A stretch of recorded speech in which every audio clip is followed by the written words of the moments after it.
It's the 14th season of the Formula Drift Pro Championship, and as the series kicks off in Long Beach, the teams of the series prepare to do battle in what is set to be the most competitive year yet. Not only have new teams grown and joined forces making new alliances, new faces have entered the picture. But even with all the new changes, the goal remains the same: win championships. It's the first event of the year, and all of the off-season chatter and preparation means nothing if you don't win. Let's find out who will come out on top, only on Formula Drift Insider.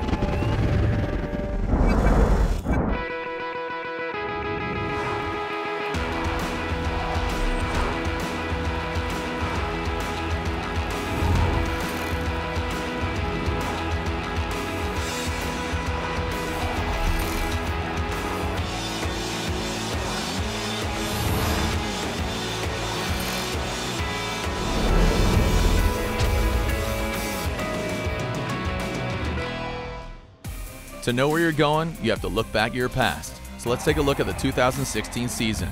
Frederick Osbo is defending champion and goes against Chelsea Denofa, but Chelsea Denofa gets his first ever win on the streets of Long Beach.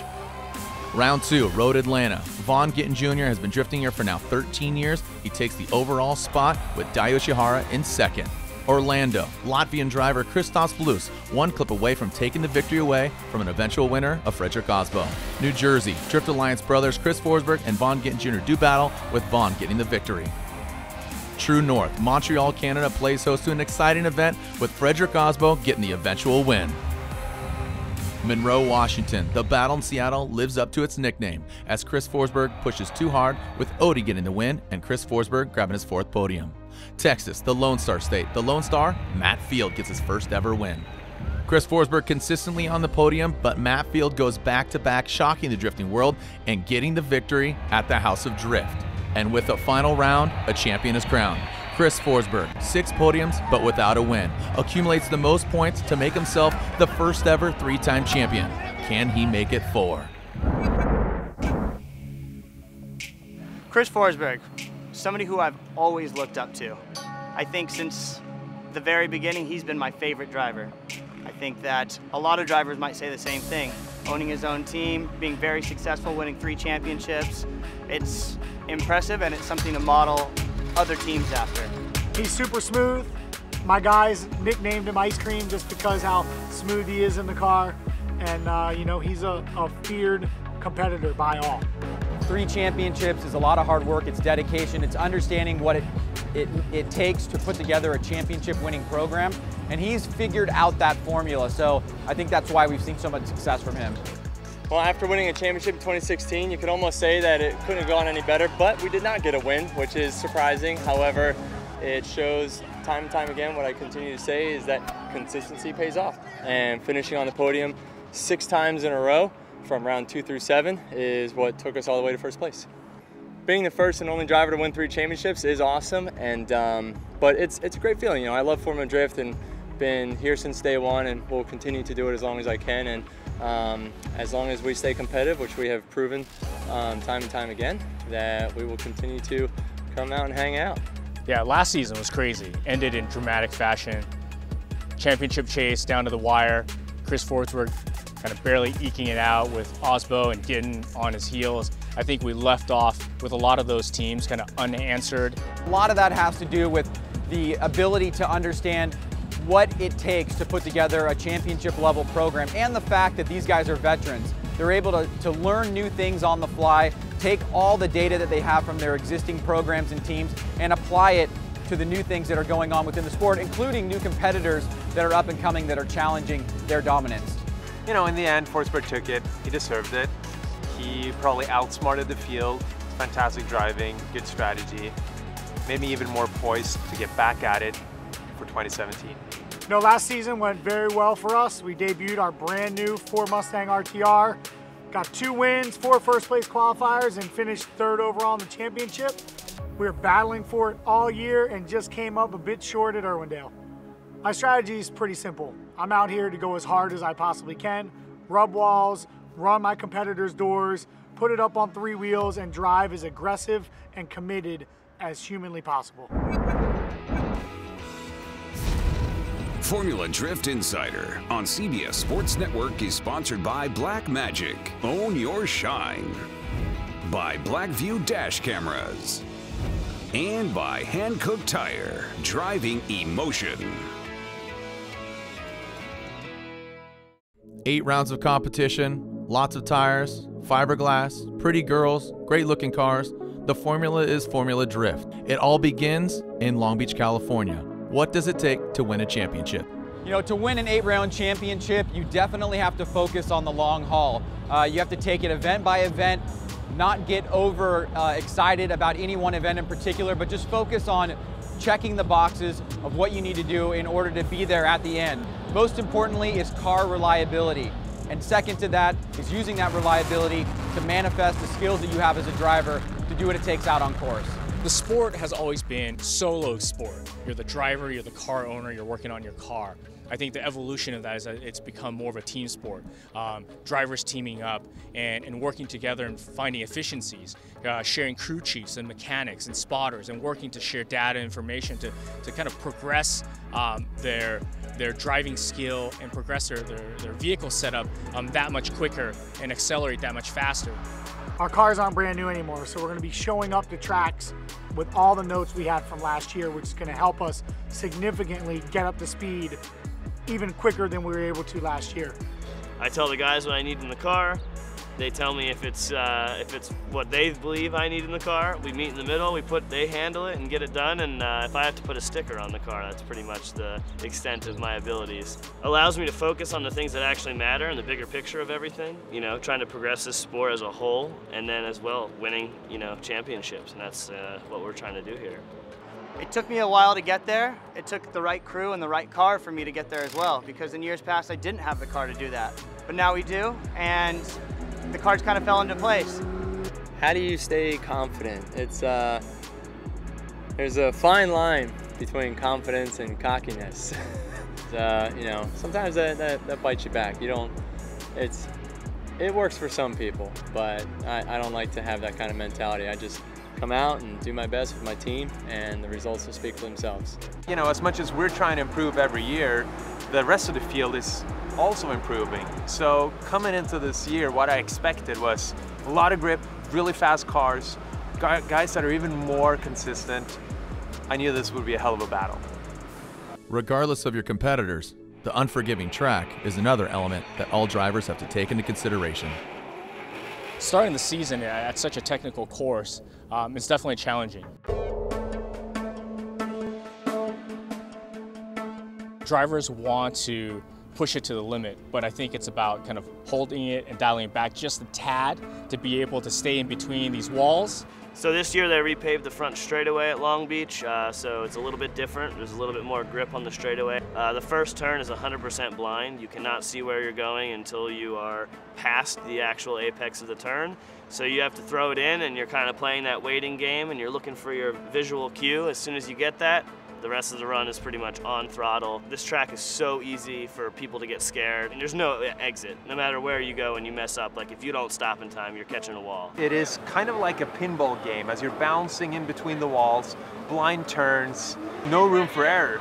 Since this track is very technical, you have to be very consistent because you have to be on that proper line run after run. It's a big challenge, but if you could pull that off, that's a win. Before the head-to-head dogfights of Formula Drift, qualifying needs to happen. Vaughn Gittin Jr. gets the cash in the #1 spot. After a 7-year absence, James Dean qualifies second, and qualifying third, Ryan Turk. Qualifying third sets us up really well. We get a bye run in 32, so we're automatically in top 16. And then from there is where the work really starts. I think it's also a blessing and a curse because if you move on from 32, it's a really good warm-up for tandem. It also gets your jitters out, and you kind of just get the ball rolling a little bit better. Also with the bye run, qualifying fourth, 2015 Formula Drift champion, Frederick the Norwegian Hammer Osbo. And finally, with the top 5 position from Peru, Alex Hilbrun. All those drivers, the top 5, advance onto the top 16, with the remaining competitors dancing their way in the top 32. First off, Dean Carney versus Jonathan Castro, with Dean Carney getting the win. Carrying too much speed and just looped it out and just did the best I could to put it into the tire wall instead of the wall. It wasn't enough because obviously I got the 0. Next up, Bakshi's versus Moore. Well, now for top 32, run went really well, did exactly what my spotter has been telling me all practice. Really happy to be moving on to top 16 here at the first round of our season. Also advancing onto the top 16, Christoph Blusch defeats Robin Ishida. Michael Essa takes down Dai Yoshihara. And Jeff Jones takes himself out, advancing on Juha Rintanen in the top 16. Alec Honadell takes on defending and three-time Formula Drift champion Chris the Force Forsberg. And on my lead run, we pushed out, we're filling all the outer zones, and as I got to the third outer zone, Alec kind of dove in, rubbed on the side of my car for a second, and then bumped into me pretty hard. He spun out, so it gave us the advantage. We pulled in, double-checked our car was straight, went back out, gave a nice chase, got the win. Gorgi Chivchan from Russia takes on Formula Drift veteran Ken Gushi. I knew I had a tough fight ahead of me. However, he choked up at outer zone 2 right in front of the judging stand, and that pretty much gave us the win. Justin Pollock versus Pat Gooden. With Pat Gooden running into the wall, JTP advances on to the top 16. Dan Burkett versus Matt Kaufman. Kaufman gets the win. I had a strong lead run, kind of been struggling all weekend with the setup on the car, the engine, blah, blah, blah, blah, blah. But we just had to do what we had to do, laid it down. I was clutch kicking it like no other, but we made it through. Top 32 in Long Beach is in the books. Next stop, top 16 here on the streets of Long Beach. Formula Drift Insider on CBS Sports Network is sponsored by Nexen Tire, driving tomorrow. By Gum Out. By Air Force, aim high. And by Universal Technical Institute, chosen by industry, ready to work. The signature skyline of Long Beach plays host to another round of Formula Drift competition. The track awaits to be thrashed on by the top 16 drivers that are moving one step closer to a podium finish here on the streets of Long Beach. Top 16, I'm going up against Dean Carney, the Irishman, and his Viper. We battled back and forth multiple times. I think last year he got me in Seattle. Today's going to be another day. We're going to put it down and stick it on his door and put the car exactly where it needs to be. So I led Dean first. I did exactly what I wanted to do, went in hard, hit all my marks, was on every outer zone, on every clip, super fast and a lot of angle. He actually led on the first run. I think he had a slight bit of an advantage, so my guys just said to me on the radio, throw down as hard as you can, you know, and that's exactly what we done. We put it on all the walls and zones. I think Vaughn just got a bit caught up on the last corner and just undercut it and T-boned me basically. The tension is not only felt by the drivers, but also the teams as they eagerly await the outcome of each battle. Nice. Oh yeah, that's what I'm talking about. So just got done with top 16 with Peter, and he's a really good driver. I knew it was going to be very difficult, and I got to lead first. Peter followed. He got super aggressive, and I felt some tapping at my car. I tried to hold it together, and I did, but unfortunately, I guess Peter strained out behind me a little bit when he made contact. It went in my favor, and moving on, really excited to be in top 8. Hard-fought battle indeed. I knew this was going to be tough, so my focus was on trying to run a really deep, good lead run, and we did. It was probably, our best lead run of the night. Kristaps smashes into me right after 10B. I feel something in my door. That's him smashing into me and spinning behind me. Then he gets all mad at me, and I think, in fact, he should have been mad at himself. And with that, Kristaps Blush picks up his bumper, and we'll see him in Orlando. Next battle has Lima Peru's own Alex Hilbrun, his third year Formula Drift competition, as Juha Rintanen seems to get his Nexen Tire S15 more and more dialed. But Alex Hilbrun, too much to handle, and advances on. On my lead run, I pushed really hard, got right out to the first touch and go, transitioned back hard, too hard actually, touched the wall under the bridge, had a small correction there, but managed to keep it going, transitioned back, and Michael, I think, got too close and spun on the hairpin, so I had a big advantage after that. Luckily, we managed to pull it off. Gushi's a ripper. He's a veteran. He's a great driver and a class act. I love chasing him. I know I can drive real close with him and not expect any funny business. And yeah, we just put it on the marks and did a killer lead run, and our chases were pretty similar, so I feel like that we beat him with the leads. We had a pretty solid chase lap going into, the turn 11, the hairpin. And then when the role switched, when I was leading, I completely missed touch and go 1, which essentially gave Chris the win. It was not my way of ending the event, but we're still round 1 into the season of 8 rounds, so we'll get better. We'll work more to get the car faster, and we'll come back in round 2. Next up, two giants of the sport, Ryan Turk versus Justin Pollock. Lead lap, obviously, you're just do a qualifying lap. Try to do a 100-pointer, hit the walls if you can, just do the best that you possibly can. We created a little bit of a gap, and he made a small mistake on the last inner clip, and we got the win. I think I did decent. Matt's so fast, and he's such an aggressive driver, so I got a bit of a gap, but then I was able to like almost use that gap to like kind of catch up to him going into the judges' wall. When I was coming out to zone 2, I got on the gas, and there was just kind of nothing there. The car started to wash towards the wall. So I e-braked it, I clutch kicked it, I did everything I could to keep it off the wall and finish the run, but Matt had a good follow too, so that was it. It was good, yeah. Really good. But I had to throw it and then lift, you know, and then when I got back on it, I was coming out to the wall and it was Formula Drift Insider on CBS Sports Network is sponsored by Black Magic. Own your shine. By NOS with Complex 6 for high performance energy. By Nitto Tire, fueled by enthusiasts. And by Blackview Dash Cameras. Where there's smoke, there's fire. And these guys are in fuego. Tension mounts here on the streets of Long Beach. This first round is not easy for me. We had a tough bracket, really good drivers.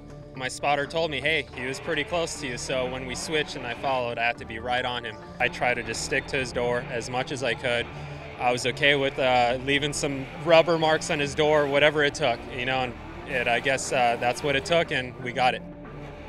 In the second battle of the Grade 8, Alex Hilbrun, in his third year of the Formula Drift Championship, is really hitting his stride. He's going against Frederick Osbo in the debut of his new Corolla IM. That first run, I had a really good chase run. I thought I was like really on his door. I did a really good aggressive lead run that I've been doing all weekend, so I think that got us a one more time, and then on the one more time on the chase, we tried as hard as we could. You know, I touched him a couple of times and then just put down a solid lead, and the judges went for us, so gonna keep doing it. Got in a little too close on turn 9, fully e-brake, got back on the gas, and boom, went straight to the limiter. So I think we had a clutch blow on us right there and then, and goes to show how hard I had to drive the car this weekend. Hilbrun puts a stop to the Norwegian Hammer. Next up, Forsberg, 3-time champion, against James Dean. I don't know what's going on. I'm like shaking after that. Crazy battle with Chris Forsberg. Down as fast as I could, initiated hard. Just touched the first touch and go, transition under the bridge. Perfect, it was just in the right point. Full throttle all the way through. Transition back. It was the best lead run I did all weekend for sure. I could see he was on my door, so I knew I had to chase him hard, and that's what I did. I chased as hard as possible. He's very fast and clean driver, but luckily we managed to get the win today. I knew I had to do everything. I know he's one of the best drivers in the world, if not the best, and yeah, when you're up against the best, you have to push beyond your limits, and it paid off for me. Defeat for one team means victory for another. Ryan Turk continues to fly the nameless performance flag as he goes against Matt Kaufman in the Grade 8. If he defeats Matt Kaufman, Ryan Turk advances on to the Final Four. But there's no counting out Matt Kaufman. Lead lap first, lay down the best qualifying lap that I could, stay consistent, no mistakes. He got into me on the last turn, just a little bit, not too bad. We came back, he called a 5 minutes, so we just ran some tape, made sure the alignment was still okay, seemed fine. Ran a good solid chase lap, just tried to stay on his door as best I could, and finished out strong. Ryan Turk wheels his way into the Final Four. First battle of the Final Four, Alex Hilbrun versus Odi Bakshis. Hilbrun utilizes all the course, but Odi Bakshis is known for his solid chase runs. I knew he's a really good driver. I knew he was going to be on my door the whole way around it, so that's what I tried to do behind him. One judge called in my favor, the other two one more time, so I guess it was very close, but it felt amazing. So we had one more time battle. I went out and I just gave it all I had, and you know, I think I overdrove a little bit and made a few mistakes on my follow run. So I just went out for my lead run, put the bumper on the wall, and just did everything I could. Did a really solid run, and we got to kick some butt next round. Yes! Yeah! Oh my God!